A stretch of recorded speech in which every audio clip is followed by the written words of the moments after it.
All right. No heroics. Don't go chasing waterfalls. What that means. Nobody thought you would.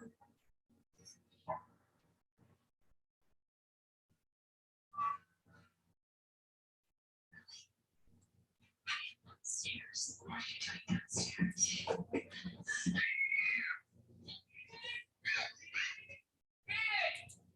In the house, she's got a phone. This is what she said, Lenny.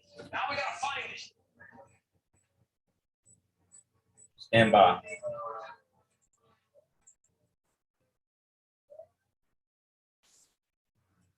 Kid, we just want the phone. Okay, can you hear me? Just need the phone.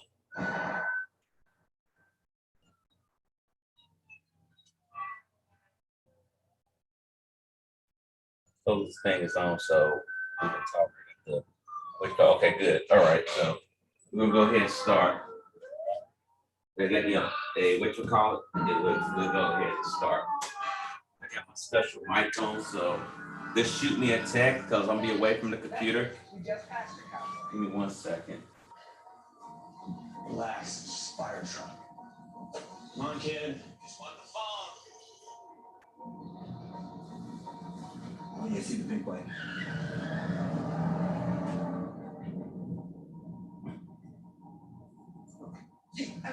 Hey, Emma Coughlin? Yeah. You can't go in there right now. What is there a fire? No, there's no fire. What? Just behind the truck. We'll get you.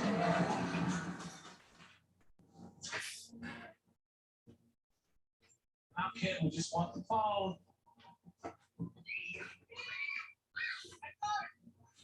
Officer, how close are you? Close.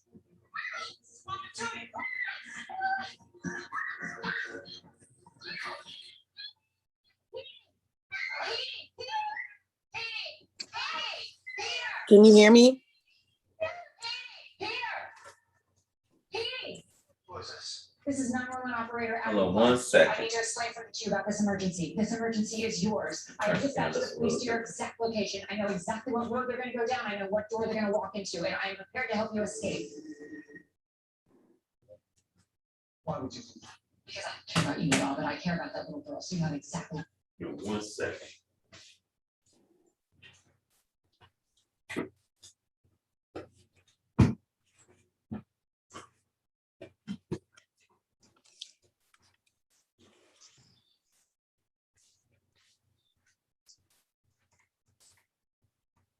Seconds to make a decision here. You can either walk away from her and walk away from the police, or you can sit there and wait for whatever hellfire is about to be brought down in your head.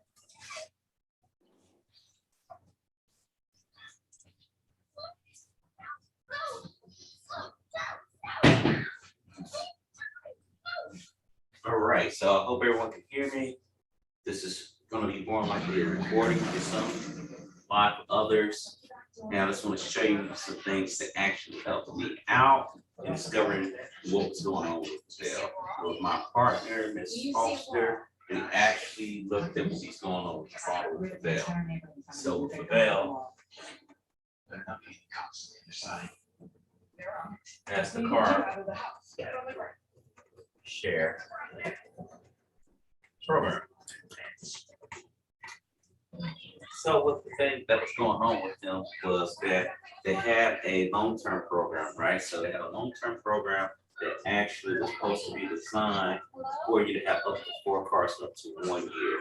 And with that in mind, we looked into that. She did some research, and I did some research as well too. That actually they have came up with a new program. You know, you have 2 options originally. You had an option where you just drop your car off. They hold it for a week or 2, and if your car's being used, they pay you. You don't have to pay no fee for storing your car at the airport. So be it. Then they have a long-term program. A program that I was engaged into that actually be used to actually project yourself if you have cars already or you're gonna buy the cars. And my thing was already bought 1 car. We managed to get it onto a bill. And then they shut it down because they got a new program coming out, which Miss Foster figured it out. And as far as like, hey, they're not doing this anymore. And by the way, the pilot program is not coming out to another year. So there's hope. Talking to my partners in mine, there's hope that you can have different options here. Now, Mattel is not the only thing that you have to worry about. You have I hire, feel like I am. excuse me if I'm spelling this wrong. Okay, Hire, well, I can't thank you enough. car, I. and I'm then you have sorry, Turo. You saved that little girl. All right. And let me know if this is good or not. Just shoot me a text. Hopefully it's working. No issues whatsoever. But let me show you something.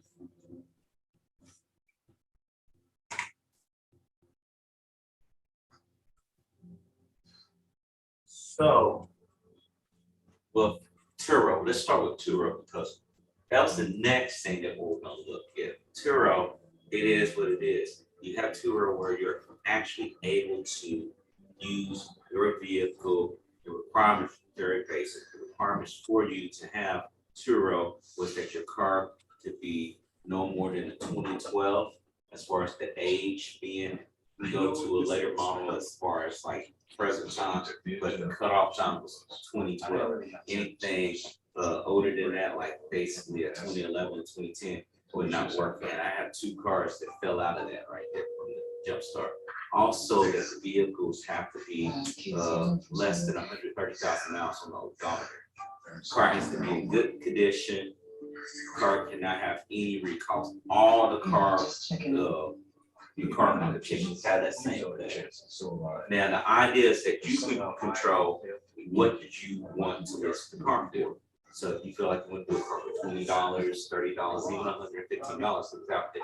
We looked at them, we looked at actually seeing what it was for Tesla cars, because we're in the idea of thinking about these Teslas to get on the market. And here and there. Now their insurance is different. They use a different type of insurance that I believe it was nationwide. And with that insurance, you would have an issue where you need to take pictures of your car every single time before a driver gets in the car and after. With their company policy, it was basically, it was on the owner of the car to prove that that damage was done by the customer who rented out the vehicle. And nothing's wrong with it. They give you different packages too with their insurance. You can go bare bones and if something happens to your car, you get the most profit, or you can go to the super top package, which I think that is the standard, where they give you 60%, I believe. I have to go back and look at it, 60% to look at what it actually was for your profit, and then they take the rest from you, which all in all is good. The thing with them that was different from a Bell was that you manage your car, you drop your car, you put your car, you do the maintenance, you do all that stuff. With that long-term program with Bell, which I love. Yes, it didn't pay the most, but at the end of the day, it allowed you to do the things that you need to do. So the things that I'm thinking about is that, I could drop my car off, I could just hand off the keys. I can like, here's the keys, give them the keys, and then walk off and the car's taken care of. I don't have to move it, I don't have to clean it, I don't have to do any of the maintenance. That's handled with the actual company over there. Not so much with Turo. Turo, you manage your fleet. You can have more than one vehicle, unlike Savelle where they had originally have four, and 4 period, which we thought we could do for each location, 4 period. What happened with that was that, with Turo, they said, look, this is used to help people make money. We need cars for the fleet. We need to do this now before the car rental company. Because this stuff is about to go, meaning that eventually we're going to catch up. And it's going to be a couple of years. And I really mean 2 years more likely before the market picks up in these industries like the rental car industries are going to start lowering their prices to try to undercut. So the time is now to actually seize up that moment right there. Okay, so back on the Turo. That Turo that was able to give you the ability to set the price. You also have the ability to do keyless or contactless rendezvous. So you can have a car with a little lock on the side of the window where you give the person the access via phone They send you the picture of the ID to verify with their face in it, and you say, okay, the code is this, and they drop the car off.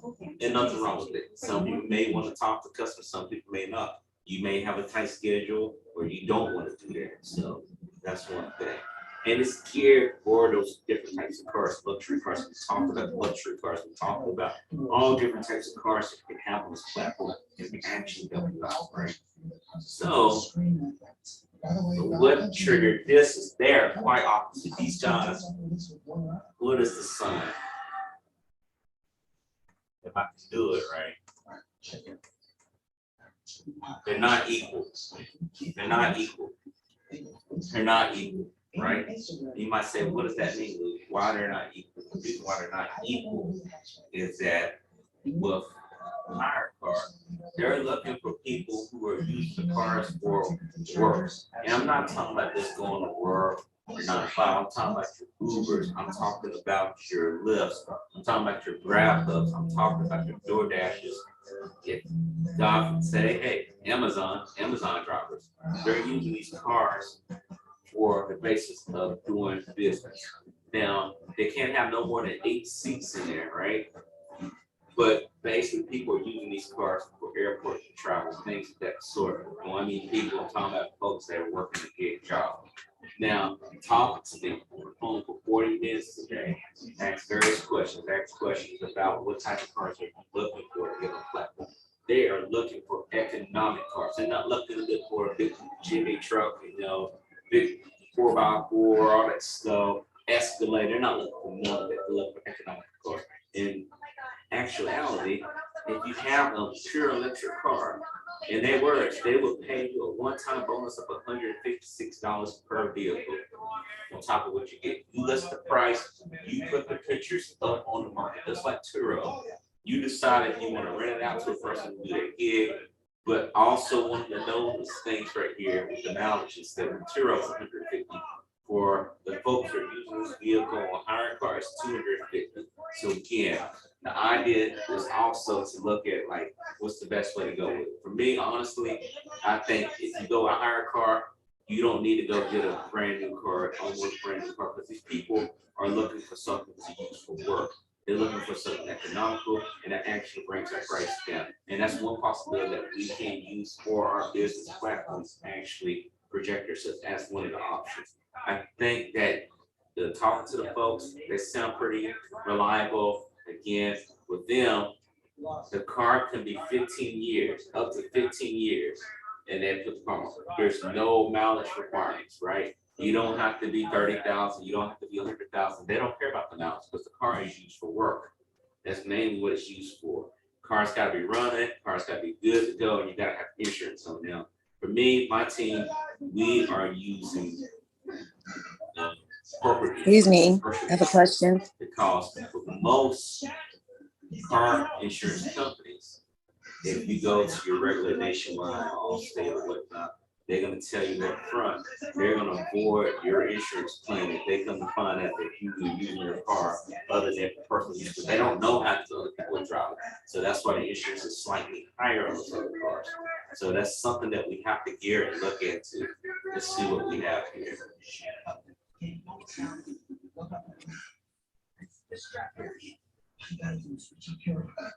Excuse me, I have a question. So guys, as I continue, hire a car seems like it's more feasible for me if I want to get into the market and start off, because we know this is expanded out to 50 states.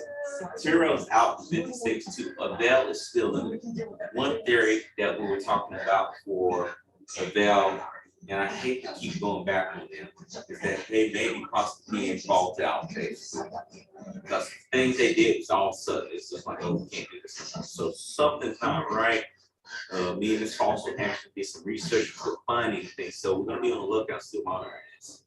So with you folks that are listening, that are actually listening to what we're doing, and we're not letting all the secrets out of whatnot. But one of the things that I do want to talk about other avenues besides that, something that may be even hard to get into where you want to have a lot of money to get into, it's something that I really think could be the secret thing to actually unlocking passive income. and I'm gonna talk about It has nothing to do with 800. I was right there. a couple of things here, and I'm gonna try to keep this short and sweet. So Sometimes it just freezes if up. you're listening, wherever you may be, Never lost anyone. whoever may be listening, you're welcome to listen in, you chime in on it, and I am actually looking at this right now. Yeah, it's the TV in the background, but let me know if my mic's working, because that's what's gonna stand out. My mic should be actually helping out. Let me turn it down a little bit more. Hey, guys, I brought some company, family dinner. We was going through some stuff. Okay, I'm back. All right, so I hope that everyone's listening still. I got my computer connected over here, and I'm using a special high depth camera to actually do. So it kind of is a little bit different here from the side, but don't worry about it. We're gonna still keep going. So what I wanted to talk about was two things here.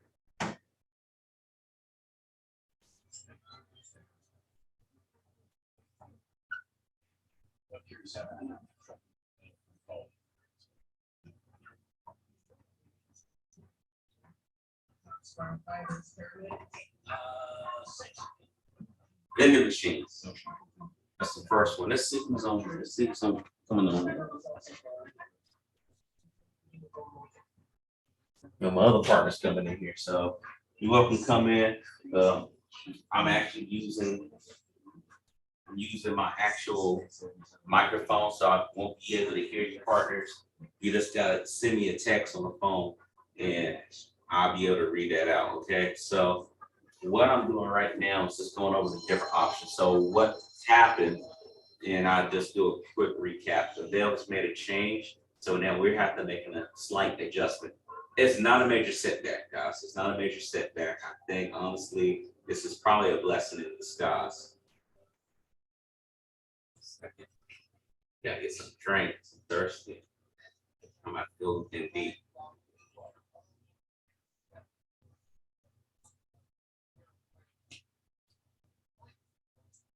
But there's other avenues that we can get into. So let's talk about vending machines. A lot of people speak on vending machines. But did you know that it's a $7.8 billion industry around the world? I didn't know that. There's been people that put things such as Lay's potato chips, warm panties, bras, all types of neat stuff in there, weird stuff you can say, engagement rings, coffee. I've seen it all. And I'm telling you right now, it's one of the things that we can actually capitalize on. Vending machines don't cost that much. You can get a used vending machine right around $1,000. And you can get higher ones. It depends on what your need is. Now, the thing that I will tell people is, I will tell you this, that one of the things that we have to look into is actually having a location. Location is critical. And it's got to be a location that you have to go to on a regular basis, right? I'm not saying you got to see the vending machine every day, but it needs to be somewhere that you can reach within minutes, to be honest with you. Somewhere where you're nearby. Or you can hire someone to actually look at the area. You got to do research on the foot traffic. This foot traffic is critical. You got to be working on a grassroots level, I believe. And when I say I believe, I'm talking about it's going to be a lot easier to get through the door with a mom and pop shop than it is to go to a corporation or whatever, because at the end of the day, they got to do all this paperwork just to get you on there versus the mom and pop who's actually on there say, yeah, you can put a vending machine here, give me X amount of dollars, and then you be where you need to be. So I think that's pretty cool. The idea would be to do the research. And when I mean research, I mean basically going to the place that you go to on a regular basis. Going to your grocery store, going to your barber shop, going to your salons, going to your rec centers, going to the fitness centers, going to all these places, going to the schools that you used to go to, talking to them, say, hey, you know, what do I got to do to get a vending machine in here? And they would tell you. You know, some of these people might say, I don't care, you put one here. Try the dealerships. The dealerships, these used car dealerships that don't have vending machines, and you got like all the nice stuff in there, they'd be like, okay, deal. You may have to pay a small rent fee, but if you think about it, with the vending machine, depending on the traffic area, depending on how you charging people, you can possibly pull away with $300 to $400 monthly per machine. So again, that's another avenue. When we were talking about the Bell, you was walking away with the most of $600. But remember, you had the upfront cost of purchasing a car if you had to buy a car, which would be another issue right there. But a vending machine is pretty low in price, right? Depending on what you get. For instance, my friend, Mr. C, goes to the gym, works out, things like that. He may be out in a local gym that don't have vending machines. And they may not have the right stuff in there. They might have crap in there. They may have candy bars in there. He may go in there and say, hey, what if I could put a vending machine in here? And I want to talk to the manager first off, because the manager or the owner is going to have the final say so. So you don't need to talk to anyone and say, hey, let me speak to the manager. You basically talk to them, you tell them what you need to have, you know what you're trying to do. They tell you yes or no, and then you get the machine. You get a machine in there. And you should be doing that with a few people, because the idea is to try to get more than one machine. It's a scale of economics. If you're just doing one thing, you're not gonna really see that difference until it's a long, long time. But when you have multiple things, you can see things. That's where seeing progress. And for me, it's either 2 to 3 vending machines that I would want to go for that can help me actually get the sales I need. Now I'm restocking. People go, oh, I'm restocking. Now, again, this goes back into you having your business trade lines, which we'll talk about later. Your business trade lines are actually going to be very critical for you, for your business, right? So when you have this, you can get the things you need, build up your credit. Because of course, you're going to try to get Costco, Sam Club. You're going to go to these wholesalers where you can get a lot of stuff in bulk and put it in your vending machine. Don't worry about programming. Don't worry about what the price need to be. It's about just getting up and running. That's what we got to worry about. We need to get up and running. And I think it's great to have that, right? Have that going.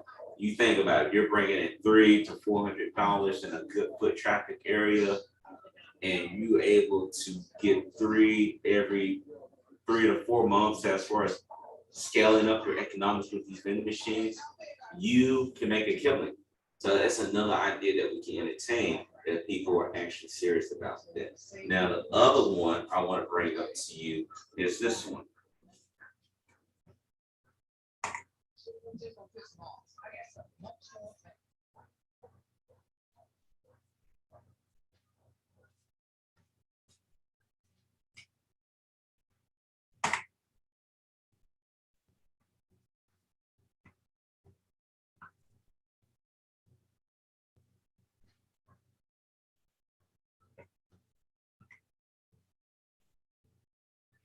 ATMs. ATMs is another thing that a lot of people sleep on. Now, this came to me because this thing that's happened a few months ago with the ATM machines in Hawaii. They have a surcharge of $3.50, $3, whatever. You get the surcharge, you get that fee right there. Now, depending on where you at, again, it's a high traffic area that you want to place these things in. Now, the only catch with that is that you need to be working with some type of source bank that you can get the money. If you were to get 10 18 machines, for example, you want more likely to put $2,000 in there. And then from that point, if you got 10 of them, you're gonna look for 20K, right? And there's nothing wrong with doing it. That is a legit business. A lot of people want 18 machines in their shops, right? Salons, barbershops.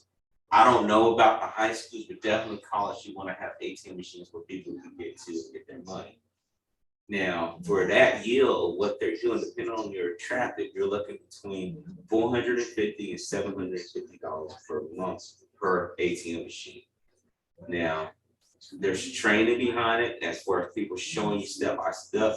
Actually have a link that I can get to you if you're interested in knowing more about it. Just let me know, shoot me a text, or just drop a note in comments. The ATM machines are going to work with all the banks. Now, they're the same thing with the vending machine. You can get a used one, but I want to warn you, you want to have one that's not having all these problems, because if the ATM machine goes bad, it stops your whole process. Now, these are both in a way, I would say semi-passive. Now, with me, looking at it, you just need to put the money in the ATM machine, get it in there, right? Make sure you get the security bank bag or whatever you want to call it. Get that, get your money in there, make sure you got the different denominations in there because, you know, you got your 20s in there if you want to do 20s or you want to do 50s. It depends on what type of machine you get. It can disperse that. Is the cost going to be expensive? I don't think so. I mean, once you get your lending going on as far as the funds going from the company, that's equipment. It's considered equipment, and you get the money from the bank. Again, that's just a small loan right there. Now, we do know of a few loans that can actually help us generate that type of money, but it will require us to do our homework. It requires us to do our sit down, look at our business plan, and making sure that it's sharp and ready to go. Because when I go to the business or I go to the bank, and when I go there, it's not to start up. We're too far from starting up. It's to expand. We want to expand our branch. Now, while we're talking about this, we're talking about Airbnbs and stuff like this. This is the stuff that you're going to use as your buying power when you're going into the bank as a bargaining chip and say, look, this is what we did along with this. I want to expand to do these other avenues. Which again, I already know that I'm going to do Airbnbs here coming in December. Despite what I'm seeing now, I'm pushing forward. And I suggest that we do this in a unified front. Now, the things that I would tell you, and being honest with you, definitely need to look at doing the things that is going to help us get the money. I promise you these two things, that you will never be in a financial strain, meaning that I'm not going to put your money, your personal money tied in there, and that we're all gonna have businesses out of this, right? So the basic things that we need to start off with is to get the EIN.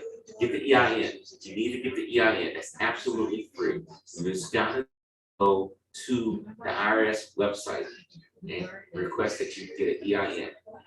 The second thing that you need to do is go to My LLC, request for them to help you get your LLC. LLCs for state and local took me a couple of days. They shouldn't take you weeks. Sometimes you can get it within an hour. So we gotta stop wasting our time. We need to do this. Now, what if I don't want to use it? Okay, that's all right. But what if you do need to have it? What if you need to get the fund? What if you need to get this going? They look at these things and they want you to be ready to go. You don't want yourself to be in a situation where you're not able to do this.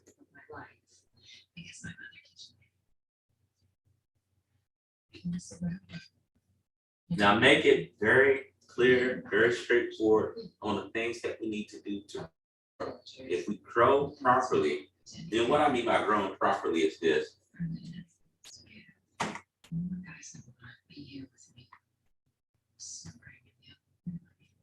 Black, yeah. Hopefully y'all can see that a lot better. So what I'm talking about when we are doing our thing, right? When we're doing our thing, I'm looking at it as far as an end and a beginning. And we're going in this direction, right? So we want to get into our idea of what is going to make us blow up to get to millions. Because I tell you, my goal is to have $1 million before I turn 40. I'm already 38, and you might be like, this dude is crazy. But you gotta dream big, go hard, or go home. I always tell you that. So let's say we want $1 million, right? We want $1 million. That's just me. I don't know if Miss Foster might want 2 million. She might want 15 million. I want to get the first $1 million here, right? Before we even do anything, we gotta remove the limited beliefs that we have in our head. A lot of us have doubt. I can feel it. I can feel it. I can feel it. A lot of us have doubt in our mind that what if this fails? What if that happens? What if I don't get enough money? We gotta remove those limited thoughts.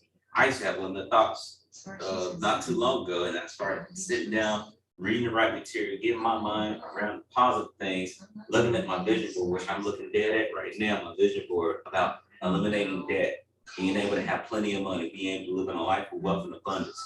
And it's about setting yourself up for the right opportunity, you know, not to go after every single thing, but the right opportunity that you need to have to attack that. So we need to definitely look at what are the things that we need to do to build, because it's not so much of a linear thing.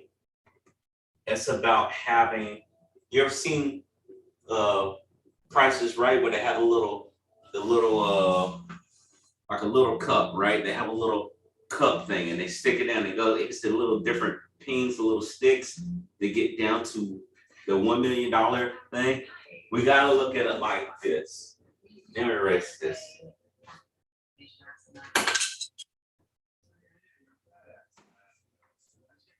And y'all might say, wow, this is crazy thinking, but just look at it for a second. We want 1 million, right? We want that. So we gotta have different things.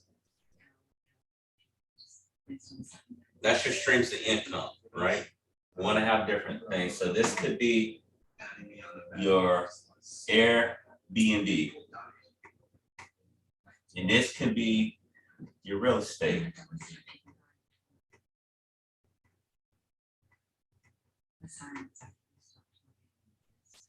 This can be your ATM or your Turo or whatever, you know. This can be your vending machine, investment, you know, 401k, whatever it may be. But the whole idea is to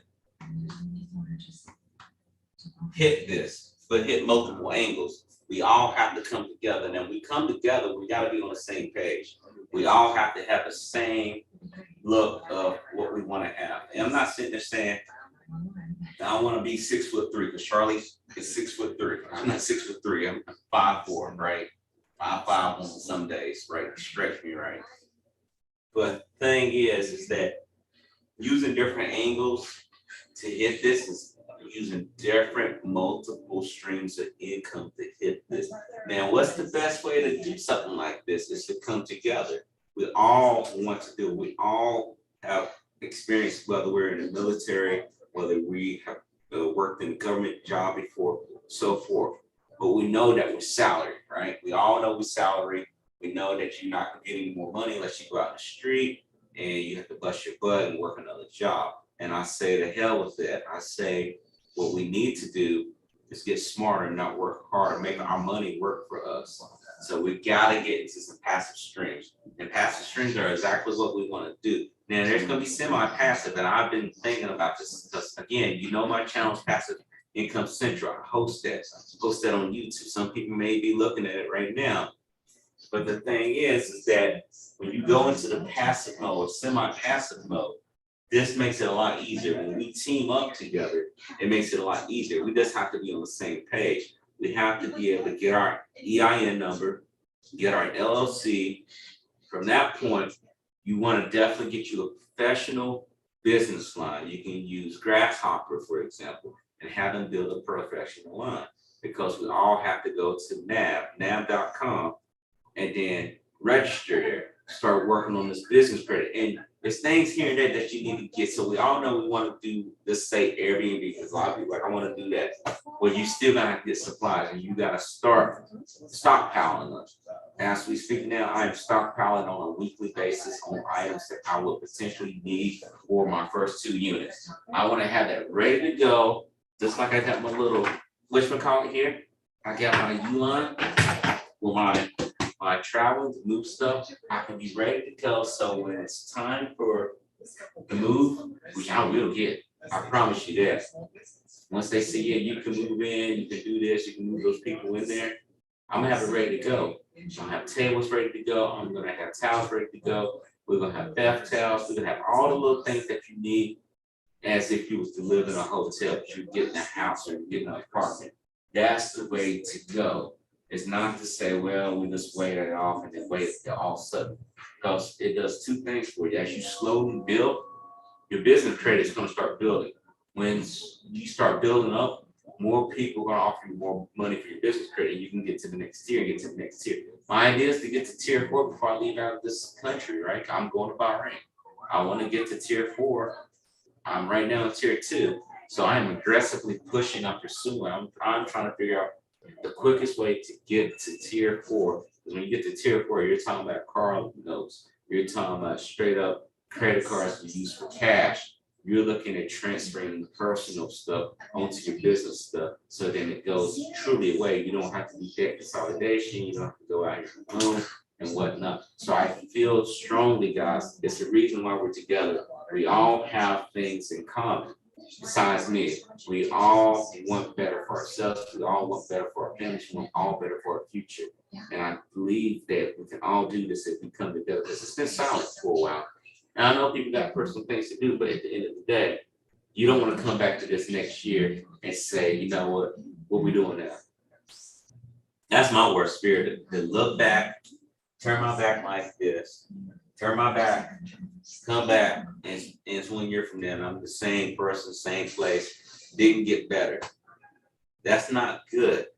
I don't want to have that. I want to do better. I want to make better, and I want to help you out, guys. So we definitely need to team up. Now, I'm putting it to a vote. What direction do y'all want to go?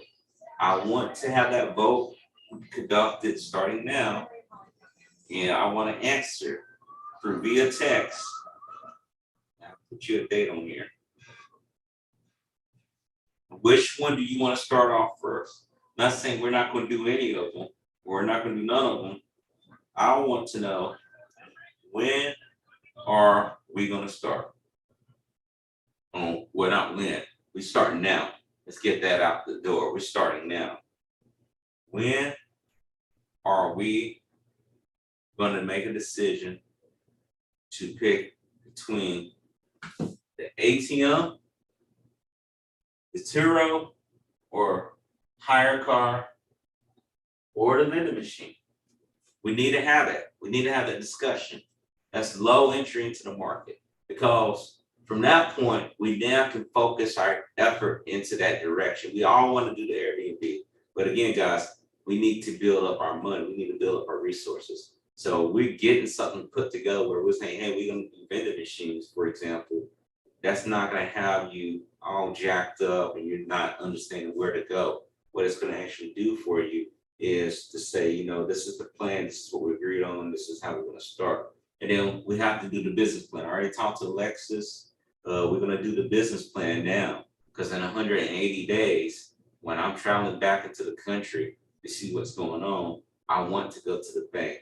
Keisha's going to be doing basically, she's going to be building a report. She's going to go talk to the local banks, local credit union, you know, those do, not the big bosses, Bank of America, Chase, the local banks, and build a report and just talk to them. Not to say, hey, I want to do a business here. I want to know what type of products you carry for small business associations. What are you carrying for minorities? What are you carrying for minorities/women? I want to know, what are you offering? Because then that way, when they see in her face on a regular basis, when we get there, we're not going into a cold room. They look, oh, hey, how you doing? It was a great time hanging out with you, things like that. For Mr. Lewis, what I need you to do is to be my eyes and ears in the area, because you travel a lot, you see things, and you know, the military background, just like I have, we are able to accomplish a lot just based off we're serving this country, active duty. And it's time for us to get what is coming to us, right? You know, everyone said, oh, thank you for your service. It's time to come up on the service, right? That's what we need to do. For Jamie, for Josh, again, we need to know what's going on down in the Miami area, what opportunities we can get, because we're all in different areas. Definitely, I know Alexis is looking at different things for grants possibly, and also to help formate this, the formation of the business plan. We definitely want to have that going, because walking in the bank without a business plan is like walking into a gunfight with no gun. You're not going to do too well, and it's not going to be fun. And for me going to Bahrain shouldn't change anything. That's why I want to do this. I want to have this accomplished. I want to get things going, get the ball rolling on this, because at the end of the day, I shouldn't have to be worrying about it. It should just be like, we already set this up, we already established. And I already looked at it. I'm more likely to be leaving out around in January. So we don't have that much time, guys. We definitely need to be doing something, because we shouldn't sit there and decide when January comes, well, we decided to do this. it should be decisions made within. So I'm gonna put timetables on there. Once we decide on which avenue we want to do, we're gonna take a vote. Fair vote is fair enough. We need to keep going on that direction. We should not deviate. Now, you might have different things in the background, just like me, I do in the Airbnb right now. That shouldn't stop anything from the main thing of what we're trying to do here. I think a lot of people talk about the vending machine is a great idea. So the question boils down to, if we do the vending machine, locations that we can put a vending, or price of the vending machine that we're looking for, the location that's based off the net rapport. Hey, do you mind if I put a vending machine at your barbershop? Do you mind me putting a vending machine at your high school? Do you mind me putting a vending machine in your local business? And most of the time, just ask, and people do like, okay. They don't think nothing big about it. Because again, we also have to think about when that vending machine is going down, it's losing snacks or whatever it may be, you have to be able to get there and restock it. And you may have to do that by yourself. It's things that we have to think about. I see these guys do it all the time on the ship. They constantly restocking the vending machines. And you may have to know how to program. They may give you something to program the prices on the vending machine. We gotta price them correctly. It's not back to 1995 where something's 40 cents in the vending machine. It may be 85 cents. It might be 90 cents. It could be $2.25. I got me some hummus out the vending machine. $2.25. Was it good? It was pretty decent. But I mean, again, we have to price accordingly. And we have to look at that. That's going to be some crunching right there, because we may have to get to a point where it's like, at this point where we have snacks, this is where we start breaking it. At this point, this is where we start making profit. And don't be shocked. That's why we're trying to do this in a sudden force. If we just have one vending machine, you're not going to see a lot of progress. So I got one vending machine. I made this. Okay, so you're going to have to do this multiple times. You're going to have to do it 16 times. So that means 16 periods to repeat that, versus you having basically 4 machines and seeing it in one period. Think about it, guys. I think we surely need to think about that and be able to actually accomplish things we want to get to $1 million. We need to get there. If you want to blow past it, let's do it. Let's do it together. Let's blow past it. And anything is necessary. And that means we got to do grants, like I was telling you about the loan that they have over there. They have the grants, they have the loans. And if we got to talk to angel investors, if we have to do that venture capitalist, if we have to do all those different things, so be it. We got to have our A game. We can't go in there and half-ass. And that's the only thing about walking physically into a bank or physically doing these things in front of people. Again, I got to get in Toastmasters. I told myself in my affirmation book, I need to get to Toastmasters. I need to start joining up because I want to be an effective public speaker when we're going out there to present the idea of our pitch for these loans that we can get from the bank. We got to expand. And again, I told you, we're going to use other people's money. At the end of the day, we're not using our money. We're using other people's money to make our money grow, to make our money work for us, to make our dreams come true. So guys, I thank you again. This was the short. I hope that I didn't bore you to death, but I just wanted to give you a quick update of what we're doing. Again, the do outs that I put out, I need y'all to roger up. I already sent this out. This will be recorded. I will be uploading it on Trello, and I will be sending an email, let everyone know, hey, check out the video.